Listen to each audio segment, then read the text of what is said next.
Hello guys, today's video is about the Pioneer PLX 1000 direct drive turntable. While this is a DJ turntable, it performs really well in my opinion for hi-fi. And in my experience, some audiophiles outright dismiss it because it's a DJ table, it's a direct drive, and it looks like a Technics SL1200 knockoff, and it's Chinese built by handpin. And while it does look very much like the SL1200, there are a few enhancements that do make it better, in my opinion, which I will talk about shortly. Aside from that, there are a few quality problems that some people, including myself, have encountered, and I will address that as well. It sells for about $6.99 USD. But if you look online, if you do your research, you will find deals from some online retailers that offer it with a significant discount sometimes.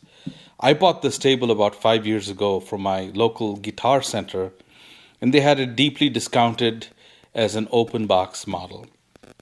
Some really cool things about the build of this turntable. It is quite heavy and it's solidly built. It's about 30 pounds. Like I said earlier, it looks a lot like the vintage Technics SL1200, which I had also owned some years ago. But this Pioneer model seems to be quite a bit heavier. The PLX 1000 has a newer brushless DC motor, and in fact, the torque of this machine, the torque of this direct drive seems to bring it to speed quicker than the vintage Techniques. It has detachable power cords and interconnects, and those are supplied with the turntable as well. Detachable head shell makes cartridge swapping a real breeze. If you're into cartridge swapping like I am, buy some good quality detachable head shells like these. You can find them for about 20 bucks on eBay. Mount your cartridges, align them with your protractor tool, note the tone arm height, adjustment for the required vertical tracking angle, which from now on I'll refer to as VTA, and then you're all set when you want to swap out cartridges. All you need is to correct the VTA after you've exchanged the head shells. Oh, and speaking of VTA, another cool thing about this table is that it has an on-the-fly VTA change. Has a built-in strobe light for speed check and a light to cue your cartridge stylus onto the record in the dark. This light is useful while aligning your cartridge or to spot dirt on the record or on your stylus so you can dust them off before playing. So a few things to note when buying this table. Always buy from a retailer that has a decent exchange policy in case of defects, because there are a few things I encountered when I first brought this turntable home. Loose tone arm bearings. To check for this problem, release the tone arm lock, lift the tone arm, and move it as though you're about to cue the stylus onto the record. And if you notice any play or bearing chatter, then that means this tone arm bearing is loose. I looked it up online, and people suggested tightening the bearings on the vertical and horizontal screws here, but that didn't help. The play was still there, and it was actually rocking around the pivot of the gimbal. Another thing to look for, or rather hear for, is when the platter is spinning. Get your ears close to it.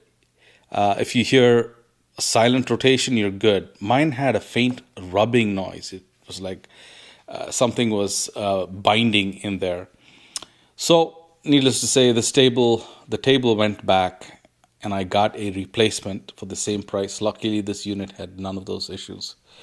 Okay, on to the setup. This table doesn't usually come with a cartridge, but the open box unit that I had first had an Audiophile DJ scratch stylus mounted onto it. I was allowed to keep it, so I tried listening to that. It sounded bright and edgy, and the bass seemed overdone and excessive, especially in the mid-bass region.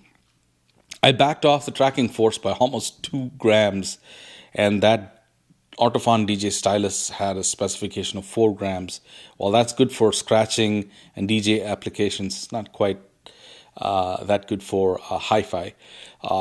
When I backed off the tracking force by half, the bass hump was tamed a bit, but the sound was still edgy. The other specification on this cart is that it's at a 10 millivolt output, which is probably overloading my phono stage as well. So I replaced it with the Nagaoka MP110 that you're seeing on the video here, on the tone arm here.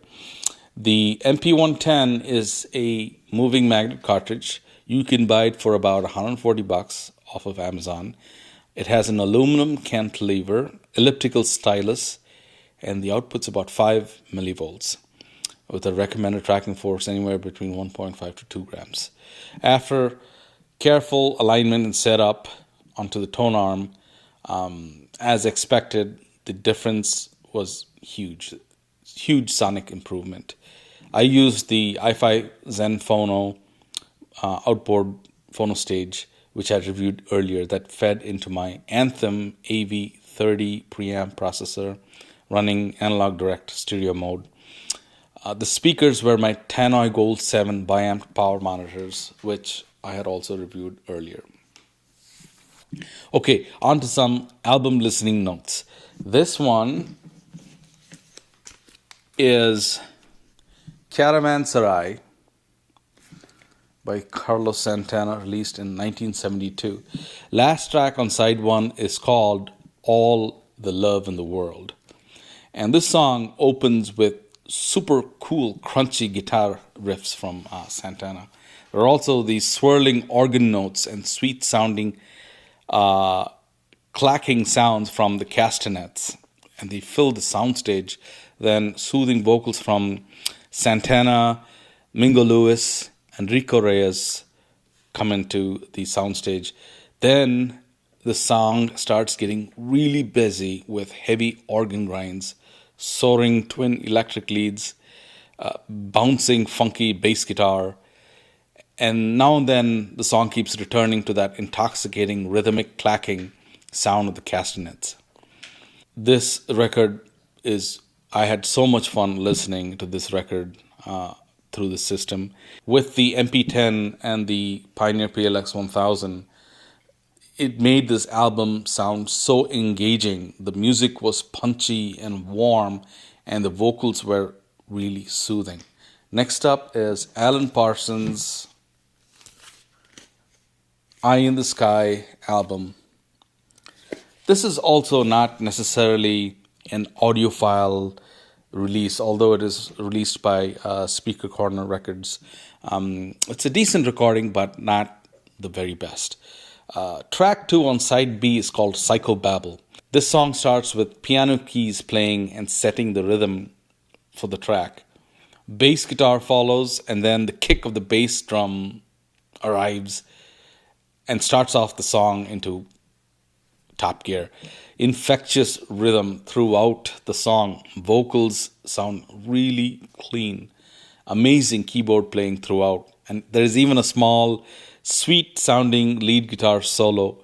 Man, this direct drive has this presentation that packs such solid punch with excellent bass and excellent pace and timing as well. The very next track is an instrumental called Mama Gamma. Again, the presentation was so enjoyable. Punchy deep bass, solid, addictive rhythm and timing that makes you want to just turn up the volume. And very smooth sounding as well with the MP10 cartridge installed. It wasn't picking up any surface noise on the record. So in conclusion, I really like this PLX turntable. Its strengths are being able to deliver the music with solid articulate bass, and the biggest strong point of this is addictive pace and timing. It kept timing so well. That's so important to convey the message in a song. And it has stayed in my systems for a very long time.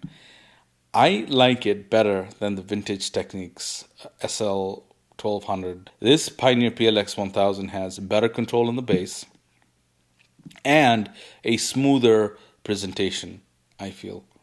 Only note that if you decide to go with this turntable, be aware of the potential quality issues I mentioned earlier in the video. So I strongly advise that if you go for it, make sure that the store's return policy, exchange policy, is good in case you encounter any defects.